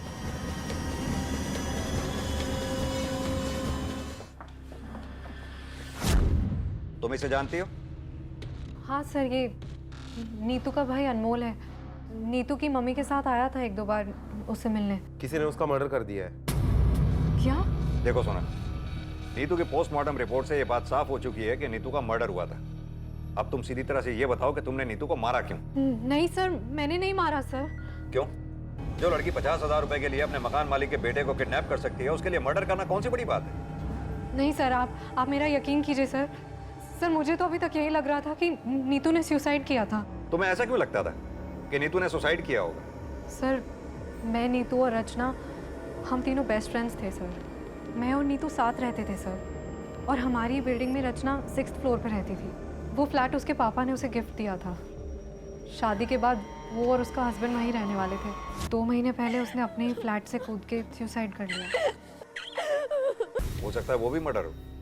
नहीं सर, रचना ने सुसाइड ही किया था, क्योंकि हमें उसके हाथ से लिखा हुआ सुसाइड नोट मिला था। क्या रचना के सुसाइड का कारण जानती हो? हाँ सर। सर रचना जिस लड़के से प्यार करती थी उसकी एक एक्सीडेंट में मौत हो गई, और फिर रचना काफ़ी डिप्रेस्ड रहने लगी थी।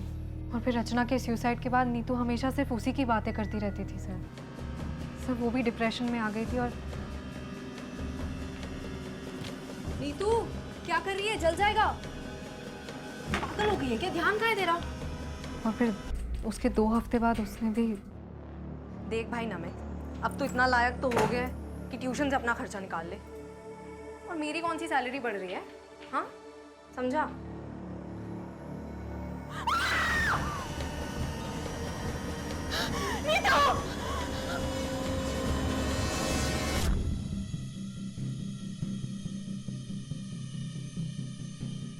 सर सुसाइड हो या मर्डर, मोहन भाई के घर को पनौती तो लग गई ना।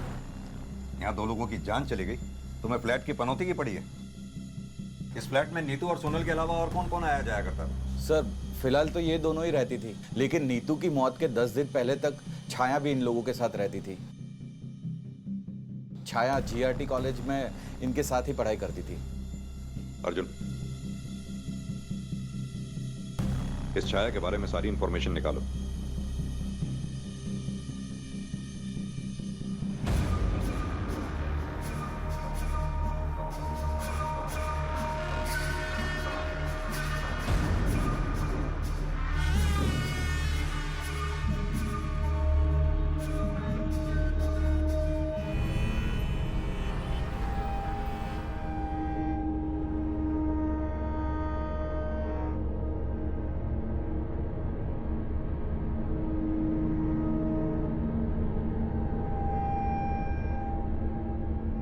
मामा का घर इधर ही, तू मामा के घर जा। आई नहीं, आई प्लीज प्लीज मुझे नहीं जाना है। बाबू ऐसे नहीं करते, जा जा बोलते ना।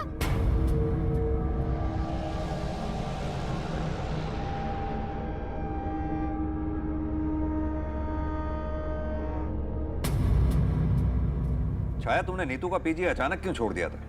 सर रचना की मौत के बाद उस बिल्डिंग को लोग मनुष्य बिल्डिंग कहने लगे थे, इसलिए छोड़ दिया। छाया, हमें पता चला है तुम्हारी फैमिली की फाइनेंशियल कंडीशन कुछ ठीक नहीं है। तुमने मेडिकल कॉलेज में स्कॉलरशिप लेने के लिए अप्लाई किया था। फर्स्ट सेमेस्टर में तुम्हारी रैंक 2nd थी और नीतू की 1st। और इस सेमेस्टर में तुम नहीं चाहती कि नीतू दोबारा फर्स्ट आए।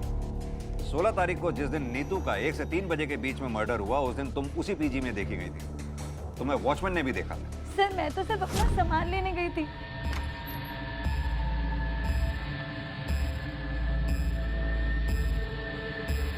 मैं तो नीतू से मिली भी नहीं थी। लेकिन नीतू का पीजी छोड़ने के बाद उस घर की एक चाबी तुमने अपने पास रखी। यानी जो कुछ भी किया पूरी प्लानिंग के साथ किया। सर मैं तो ऐसा कुछ करने का सोच भी नहीं सकती। ऐसा क्यों? क्योंकि सर नेक्स्ट एग्जाम में मैं नीतू से ज्यादा मार्क्स लाने वाली थी। वो कैसे? सर नीतू पढ़ाई में बहुत अच्छी थी, लेकिन इधर उसका दिल पढ़ाई में कम और प्यार में ज्यादा था। प्यार किससे? सर सोनल के भाई नमित से। छाया, अगर तुम्हारी ये बात झूठ निकली ना तो तुम्हारा ही नुकसान होगा। नहीं सर, आप चाहे तो किसी से भी पता कर सकते हैं। सच क्या है झूठ क्या है ये तो हम पता लगा ही लेंगे। फिलहाल तुम जा सकती हो, लेकिन हमसे पूछे बगैर ये शहर छोड़कर जाना नहीं कहीं। सर, सोनल ने ये नीतू के अफेयर वाली बात हमें क्यों नहीं बताई? अर्जुन, हो सकता है नीतू के मर्डर में सोनल या नमित इन दोनों में से कोई इन्वॉल्व हो, इसीलिए सोनल ने हमें पूरी बात बताई ही ना हो। लेकिन छाया की कहानी पे भी भरोसा नहीं किया जा सकता। हो सकता है इसने अपने आप को बचाने के लिए कोई कहानी बनाई हो। ये छाया के स्टेटमेंट को क्रॉस वेरीफाई करो। Okay sir.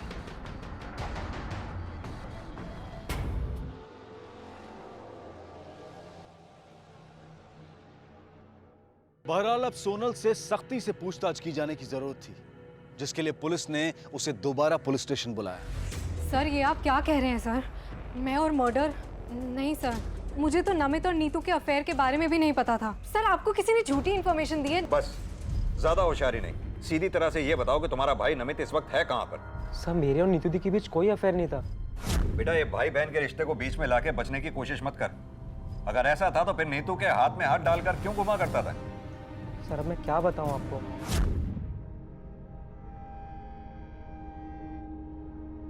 हाय, मैं आदित्य। तो मैं यही बाजू वाली बिल्डिंग में रहता हूँ। एक्चुअली मुझे कहीं अर्जेंटली जाना है, तो प्लीज़ मुझे ऑटो रिक्शा स्टैंड तक छोड़ दो। हाँ, it's fine. Thank you so much.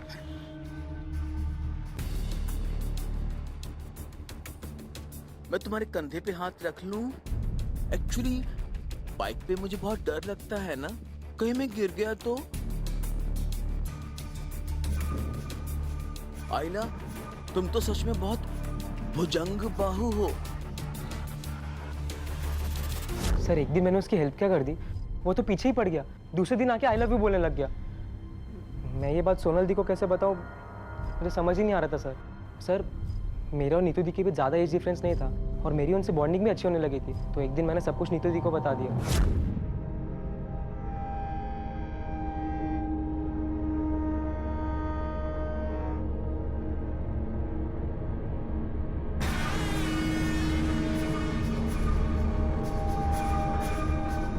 देख, एक दो दिन ऐसे ही नाटक करेंगे गर्लफ्रेंड बॉयफ्रेंड होने का, फिर वो समझ जाएगा कि तू उसके टाइप का नहीं और तेरा पीछा भी छोड़ देगा।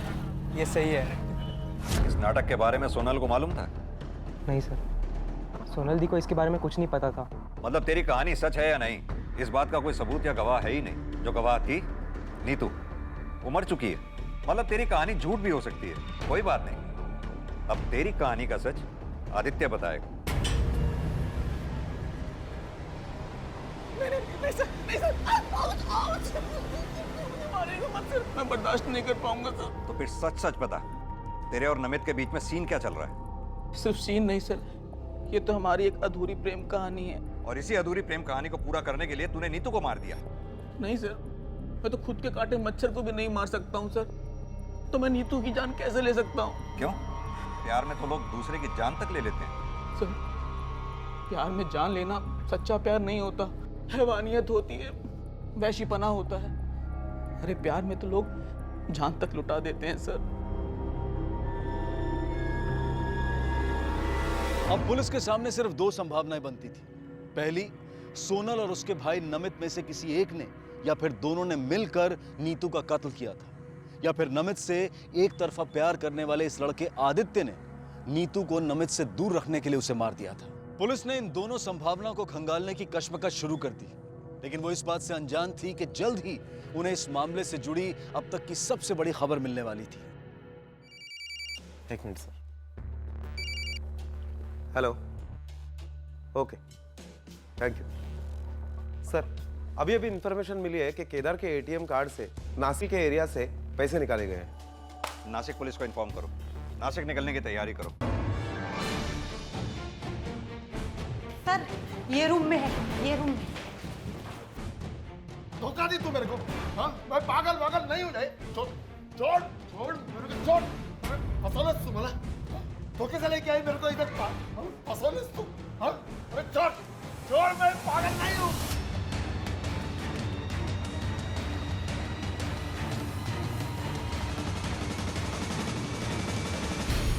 क्या केदार जी, हमें चिट्ठी भेजकर खुद भाग गए। ये लुका छिपी का खेल क्यों खेल रहे हैं हमारे साथ? सर आप मेरी बीवी को समझाइए, ये मुझे पागल समझ रही है। साहब, अपनी बेटी की लाश घर में कोई रख सकता है क्या? ये कोई समझदार आदमी का काम नहीं, इसलिए मुझे इन्हें यहाँ लाना पड़ा, और वो भी धोखे से। एक बात बताइए केदार जी, आप इतने दावे के साथ कैसे कह सकते हैं कि आपकी बेटी नीतू ने सुसाइड नहीं किया? सर, नीतू का फोन मुझे आया, मुझे रचना के बारे में सुनकर दुख हुआ बेटा। पापा, दुख तो मुझे भी बहुत है।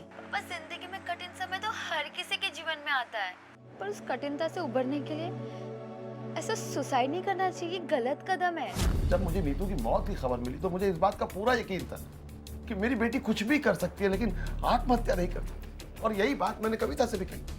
मुझे पूरा यकीन है हमारी नीतू का मर्डर हुआ, पर मेरी बात कोई सुनने को तैयार ही नहीं है। मेरी समझ में नहीं आ रहा मैं क्या करूं। सबको चिट्ठी भी लिखी, पर अहो, हे बगा, मैं कमलेश भैया से बात करती हूँ।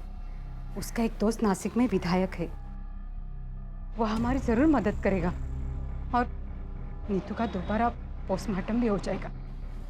ठीक है मकसद, आज रात ही जाओ यार। ये किधर लेके आई? ये तो हॉस्पिटल है। अहो, भाई ने यही बुलाया है।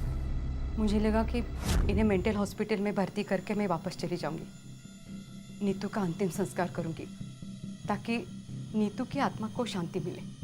मैंने अनमोल को पूरी तैयारी करने के लिए बोल के रखा था, पंडित साहब मैं जा नहीं सकी, क्योंकि यहाँ अस्पताल की कार्रवाई पूरी करनी थी, इसके लिए मुझे यहीं देर हो गई। केदार जी, हमने आपकी बेटी नीतू का दोबारा पोस्टमार्टम किया, और पोस्टमार्टम रिपोर्ट के मुताबिक आपकी बेटी ने सुसाइड नहीं किया था, बल्कि उसका मर्डर हुआ था। बोला था ना मैं।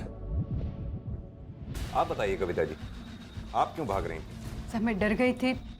मुझे पता चला कि आप मुझे ढूंढ रहे हो, और वो भी मेरे बेटे अनमोल की हत्या के शक में।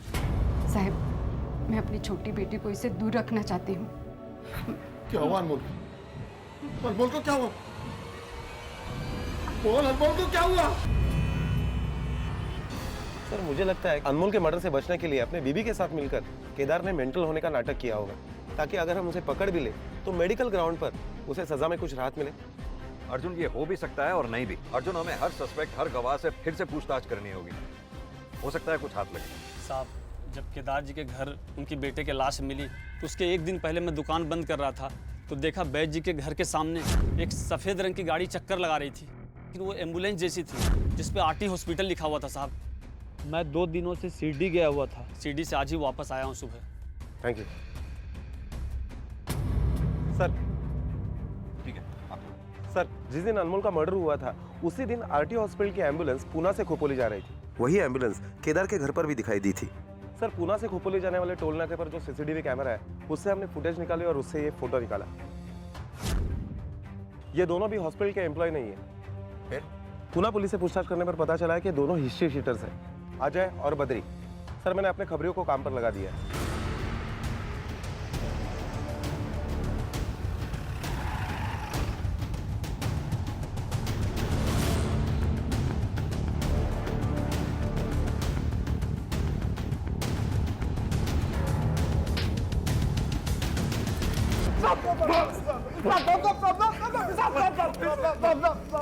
बता, किसके कहने पे केदार दीक्षित के घर में गया था और क्यों गया था? सच सच बताइए, वरना आज तेरी कब्र यहीं बना दूंगा। साहब, हमें तो काम मिला था केदार के घर से उसकी बेटी की लाश को ठिकाने लगाने का। हमारे दोस्त के गैराज में एक हॉस्पिटल वैन थी, हमने वो ली और केदार के घर खपोली पहुंचे और देखा कि पूरी फैमिली कहीं बाहर जा रही थी, तो हमने सोचा कि सही मौका है। जब हम अंदर गए तो हमने देखा कि केदार का बेटा घर पे था। बता बेटा, लाश किधर है? साहब, वो भागने की और चिल्लाने की कोशिश कर रहा था, तो हमने उसके सर पे पत्थर से वार किया। किसके कहने पे किया था ये सब?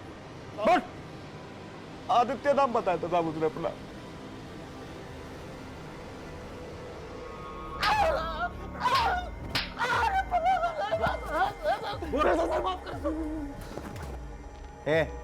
ठीक से देख, यही था ना?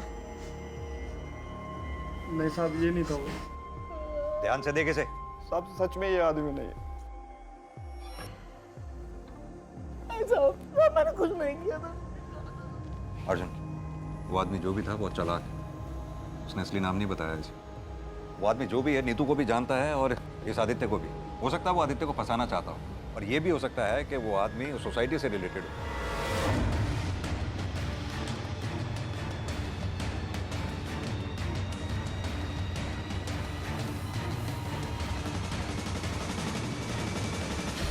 मोहन जी, मुझे आपसे नीतू के बारे में कुछ पूछताछ करनी है। सर प्लीज अभी नहीं, मैं बहुत अर्जेंट से मैं हूँ, मुझे रजिस्ट्रेशन करवाना है, मेरे फ्लैट की डील हो गई है। 5 मिनट तो रुक सकते हैं ना? सर 90 लाख का फ्लैट में 60 लाख में बेच रहा हूँ। थोड़ा भी लेट हो गया ना और उसका इरादा बदल गया ना तो फिर वो डील कैंसिल कर सकता है। सर वैसे भी नीतू के मरने के बाद सोनल ने भी फ्लैट खाली कर दिया, अब यहाँ कोई रहने को तैयार नहीं है। वैसे आपका ये फ्लैट खरीद कौन रहा है? हाँ साहब, यही वो आदमी था।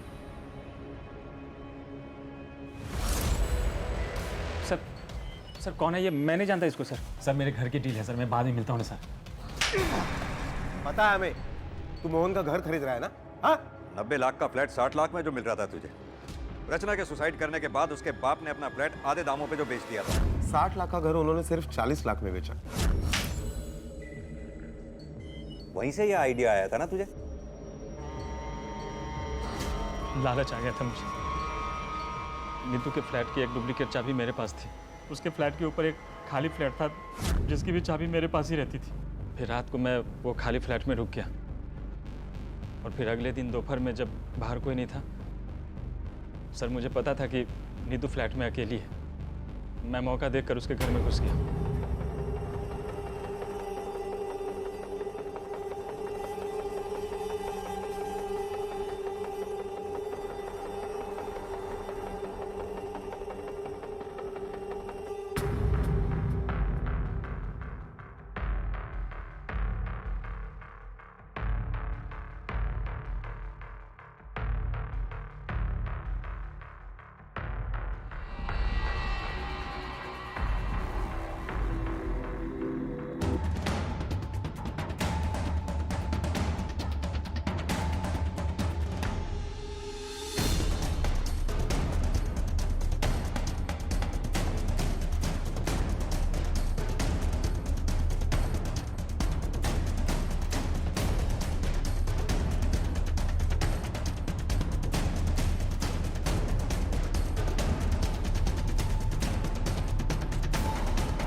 और फिर मैं वापस उस खाली फ्लैट में चला गया। जब पोस्टमार्टम रिपोर्ट में भी आया कि उसने सुसाइड किया तो मुझे लगा कि मेरा प्लान सक्सेस हो गया, लेकिन केदार जी मानने को तैयार ही नहीं थे कि उनकी बेटी ने सुसाइड किया। देखिए सर, आप लोगों से गलती हो रही है। आप मेरी बात मानिए, एक बार उसका पोस्टमार्टम फिर से करवाइए। दोबारा पोस्टमार्टम नहीं करवा सकते, आप बात को समझने की कोशिश कीजिए और प्लीज़ बॉडी को ले जाइए। मैं अपनी बेटी की लाश तो लेके जा रहा हूँ, लेकिन जब तक आप लोग उसका दोबारा पोस्टमार्टम नहीं करवाएंगे मैं उसका अंतिम संस्कार नहीं करूँगा। सर मैं बहुत डर गया था। मैंने सोचा अगर दोबारा पोस्टमार्टम होता है और कुछ निकलता है तो मैं बुरी तरह फंस जाऊँगा। फिर मैं अजय से मिला और लाश चुरा के उसे ठिकाने लगाने का काम थी। सस्ते फ्लैट खरीदने के चक्कर में एक बसे बसाए परिवार का पूरा घर बर्बाद कर दिया तुमने। अब यही है घर तेरा, सड़ेगा सारी जिंदगी इसी जेल में।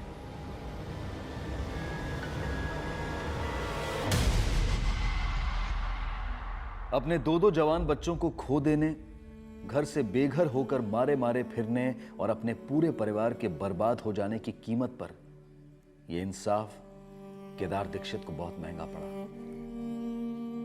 मेडिकल एंट्रेंस एग्जाम में पास हो गई।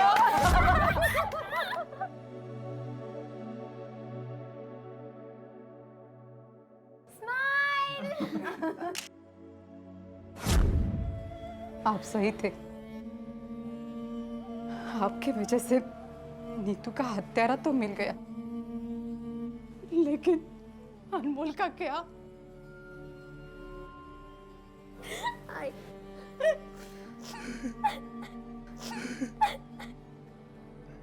नीतू की ये कहानी उन सभी लोगों के लिए एक बहुत बड़ा सवाल है जो जुर्म, लालच और नाइंसाफी की इस तरह की घटनाओं को सुनकर और पढ़कर अफसोस जताते हुए ये तो कहते हैं कि ये दुनिया अब रहने लायक नहीं रही है, लेकिन इस सच्चाई को पूरी तरह से नजरअंदाज कर देते हैं कि कहीं ना कहीं इन हालात के लिए वो खुद भी जिम्मेदार हैं। हम सब जिम्मेदार हैं। हर वो इंसान जिम्मेदार है जो इस समाज में, इस दुनिया में रहता है। वो एस्टेट एजेंट जिसने अपनी लालच की वजह से नीतू का कत्ल किया, वो किसी दूसरे ग्रह से नहीं आया था, बल्कि हमारे इसी समाज का हिस्सा था। कुछ लोग शायद ये कहेंगे कि किसी एक व्यक्ति की गलती का जिम्मेदार पूरे समाज को कैसे ठहराया जा सकता है, लेकिन इस तर्क में कोई दम नहीं। ये पूरी तरह से खोखला है, क्योंकि किसी भी इंसान को उसकी सोच उसके परिवार और अपने समाज से मिलती है। अपने बेटे की किसी ऐसी जगह पर पोस्टिंग हो जाने पर जहां पर ऊपरी कमाई अच्छी होती है, हम खुशी में पूरे मोहल्ले में लड्डू बांटते हैं। हम ये कभी नहीं मानते हैं कि हमने हर इंसान में लालच के संस्कार खुद भरे हैं। हमने पैसे को, रुपए को इतना इंपॉर्टेंट बना दिया है कि हर कोई उसे पाना चाहता है, फिर चाहे उसे पाने का रास्ता और तरीका कितना भी गलत क्यों ना हो। अगर हम चाहते हैं कि जो कुछ नीतू और उसके पिता केदार दीक्षित के साथ हुआ वो दोबारा ना हो, तो हमें अपने सामाजिक संस्कारों पर फिर से गौर करना होगा, शायद उन्हें बदलना होगा, वरना इस तरह के हादसे बार बार होते रहेंगे और फिर ये दुनिया वाकई में रहने के लायक नहीं रहेगी। इसी विचार के साथ अब मैं अनूप सोनी आपसे विदा लेता हूं। फिर मुलाकात होगी अगले एपिसोड में एक और चौंका देने वाले केस के साथ। तब तक अपना और अपने परिवार का ख्याल रखें और देखते रहें क्राइम पेट्रोल डायल 100। सबक एक को, सीख हम सबको। जय Hind. For more updates, subscribe to our channel, click the show links and enjoy watching the videos.